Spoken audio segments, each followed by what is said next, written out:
Assalamualaikum warahmatullahi wabarakatuh. Selamat hari Selasa. Pada hari ini kita akan belajar tentang IPA. Sebelum kita mulai belajar, mari kita baca basmalah bersama-sama. Bismillahirrahmanirrahim. Sekarang kita sudah memasuki pertemuan kedua pada bab 1. Nah, sebelum Ustazah mau lanjut menjelaskan materi, Ustazah mau membacakan puisi yang judulnya Semangat Belajar, yang diciptakan oleh seorang siswa. Begini puisinya. Bisa kalian dengarkan. Siapa tahu dengan mendengarkan Ustazah membaca puisi, kalian semangat belajarnya. Puisi ini berjudul Semangat Belajar. Ketika matahari terbit, membakar semangatku untuk menuntut ilmu. Demi masa depanku, demi kebahagiaanku. Kau selalu ada dalam pikiranku. Kau selalu aku ingat. Tak jemu aku mencarimu hingga aku bisa.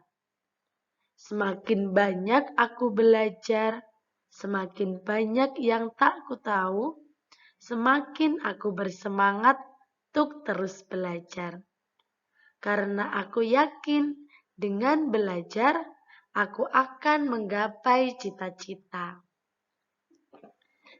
Jadi untuk Ananda semuanya, walaupun kita belajar daring, kita tidak bertemu di kelas, kita tetap harus semangat belajar. Oke, siap? Siap. Kita akan mengingat pelajaran minggu lalu. Masih ingatkah pelajaran minggu lalu? Coba Ustazah tes. Apa fungsi dari sayap burung? Ada yang bisa? Nah, betul sekali. Fungsi dari sayap burung adalah untuk terbang. Satu lagi tesnya. Apa fungsi belalai pada kupu-kupu? Kalau minggu lalu kalian membaca tugasnya, pasti kalian tahu. Nah, betul sekali. Fungsi belalai pada kupu-kupu, yakni belalai untuk menghisap madu dari bunga yang dihinggapi. Selanjutnya, kita akan belajar tentang bagian tubuh tumbuhan dan fungsinya. Sambil mendengarkan video penjelasan dari Ustazah, kalian buka buku paket halaman 7. Di situ ada gambar tumbuhan yang mana ada daun, batang, sama akar beserta fungsi-fungsinya.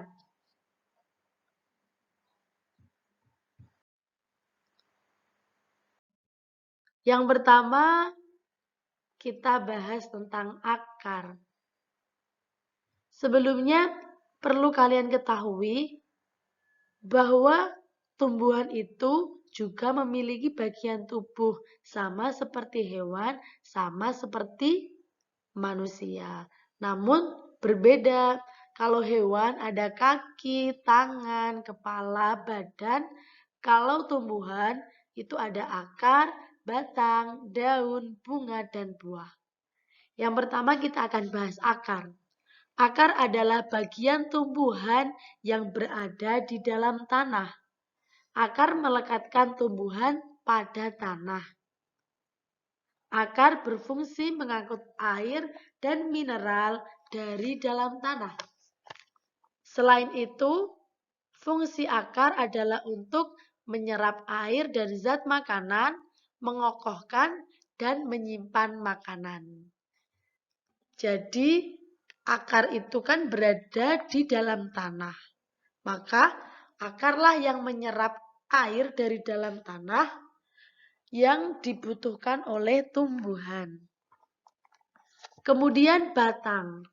Batang adalah bagian tumbuhan yang berada di atas permukaan tanah.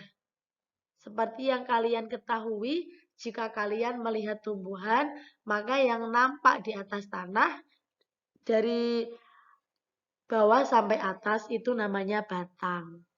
Pada batang tumbuh cabang, daun, bunga, dan bunga. Batang berfungsi untuk yang pertama mengokohkan, kemudian mengangkut air dan zat makanan, menyimpan makanan, tempat tumbuhnya daun, bunga, dan buah. Batang juga berfungsi menopang tumbuhan sama seperti tulang belakang pada manusia. Batang juga bertugas membawa makanan dan air ke seluruh bagian tumbuhan. Selanjutnya adalah daun. Daun adalah bagian tumbuhan yang umumnya berwarna hijau seperti gambar di layar. Daun berfungsi membuat makanan untuk tumbuhan. Oleh karena itu, daun disebut juga sebagai dapur tumbuhan.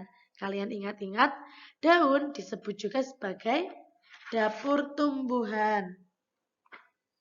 Selanjutnya adalah bunga.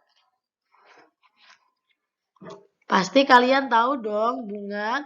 Biasanya bunga itu disukai oleh anak perempuan. Bunga adalah bagian tumbuhan yang tercantik. Bunga memiliki berbagai bentuk, warna, dan ukuran. Bunga akan berubah menjadi buah. Bunga fungsinya untuk menarik perhatian serangga dan untuk berkembang biak. Selanjutnya adalah buah dan biji. Buah adalah bagian tumbuhan yang berdaging. Rasa buah umumnya lezat dan baik untuk kesehatan. Kita memakan buah yang dihasilkan oleh tumbuhan seperti mangga, jeruk, dan buah-buah yang lainnya. Kalian juga harus rajin-rajin makan buah.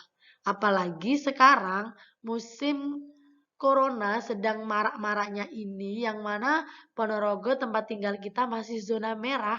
Kalian harus sering-sering makan buah, karena buah mengandung vitamin yang akan memberikan kekebalan kepada tubuh kita, supaya kita kebal dari virus. Selain ikhtiar dengan memakan buah, kita juga harus tetap melakukan protokol kesehatan. Oke, lanjut belajar. Selanjutnya adalah biji. Biji adalah bagian tumbuhan yang umumnya terdapat di dalam buah. Di dalam biji terkandung calon tumbuhan. Contohnya ada biji semangka, biji rambutan, biji kacang merah.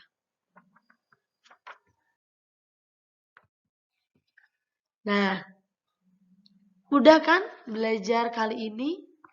Cukup singkat dan asyik. Karena kita membahas alam sekitar kita. Tugasnya adalah kerjakan di buku tulismu. Ayo jawab pada buku paket halaman 8. Di situ ada 5 soal, kalian kerjakan semuanya. Mudah kok, pasti kalian bisa. Sekian pembelajaran pada hari ini. Mari kita akhiri bersama dengan bacaan hamdalah. Alhamdulillahirabbil alamin. Sekian dan terima kasih dari Ustazah. Wassalamualaikum warahmatullahi wabarakatuh.